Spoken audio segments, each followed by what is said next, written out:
ಈ ಕುರ್ಚಿ ಫೈಟ್ ಎಲ್ಲಿಗೆ ಬಂದು ನಿಂತ್ಕೊಂಡಿದೆ? ಈಗ ಕ್ಲೈಮ್ಯಾಕ್ಸ್ ಹಂತಕ್ಕೆ ಏನಾದರೂ ಬಂದು ನಿಂತ್ಕೊಂಡಿದೆಯಾ? ಒಂದು ಕಡೆ ಅಧಿವೇಶನ, ಮತ್ತೊಂದು ಕಡೆ ಮನಸ್ಸೊಳಗೆ ಇದ್ದೇ ಇದೆ, ಏನಾಗುತ್ತೋ ಏನೋ ಅಂತ ಹೇಳಿ CM ಮತ್ತು DCM ಇಬ್ಬರಿಗೂ ಕೂಡ. ಇದೇ ತಿಂಗಳಲ್ಲಿ ಕುರ್ಚಿ ಫೈಟ್ಗೆ ಸಿಗುತ್ತಾ? ಹಾಗಾದರೆ ಕ್ಲೈಮ್ಯಾಕ್ಸ್ ಅನ್ನೋ ಪ್ರಶ್ನೆ ಇದ್ದೇ ಇದೆ. DK CM ಆಗೋದು 100ಕ್ಕೆ 100ರಷ್ಟು ಸತ್ಯನಾ?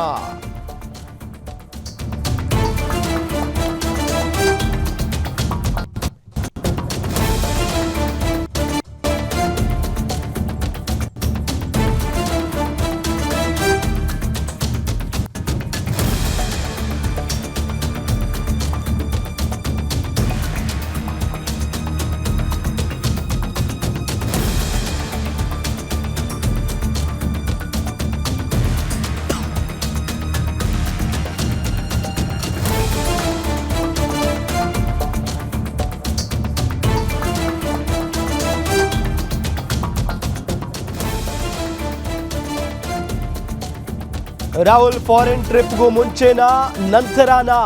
ಇದೆಲ್ಲ ಬದಲಾವಣೆ, ಬೆಳವಣಿಗೆ. ಇಬ್ಬರಿಗೂ ಬೇಸರವಾಗದಂತೆ ಆ ತೀರ್ಮಾನ ಆಗೇ ಬಿಡುತ್ತಾ? ಆ ತೀರ್ಮಾನ ಅಂದರೆ ಯಾವುದು? ಇದೇ ತಿಂಗಳಲ್ಲಿ ಕುರ್ಚಿ ಫೈಟ್ಗೆ ಕ್ಲೈಮ್ಯಾಕ್ಸ್ ಸಿಗುತ್ತಾ? ಒಂದು ಉತ್ತರ ಸಿಗುತ್ತಾ? DK CM ಆಗೋದು 100ಕ್ಕೆ 100ರಷ್ಟು ಸತ್ಯನಾ? ಕಾಂಗ್ರೆಸ್ನಲ್ಲಿ ಕ್ಲಿಯರ್ ಪಿಕ್ಚರ್ ಸಿಗೋದಕ್ಕೆ ಕೌಂಟ್ ಡೌನ್ ಆರಂಭ ಆಗಿದೆ. ಈಗ ಈ ತಿಂಗಳು ಮಿಸ್ ಆದ್ರೆ ನೆಕ್ಸ್ಟ್ ಮುಹೂರ್ತ ಯಾವಾಗ ಅನ್ನೋ ಒಂದು ಪ್ರಶ್ನೆ ಅಂತೂ ಇದ್ದೇ ಇದೆ.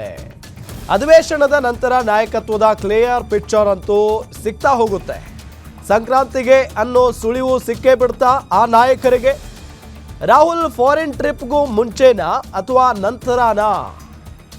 ರಾಹುಲ್ ಗಾಂಧಿ ಫಾರಿನ್ ಟೂರ್ ಹೋಗುವಂಥ ಸಾಧ್ಯತೆ ಇದೆ. ಅದಕ್ಕಿಂತ ಮುಂಚೆನೇ ಈ ನಾಯಕತ್ವ ಗೊಂದಲಕ್ಕೆ ತೆರೆ ಎಳೆಯುವಂಥ ಕೆಲಸವನ್ನು ಮಾಡ್ತಾರಾ ಇಲ್ವಾ?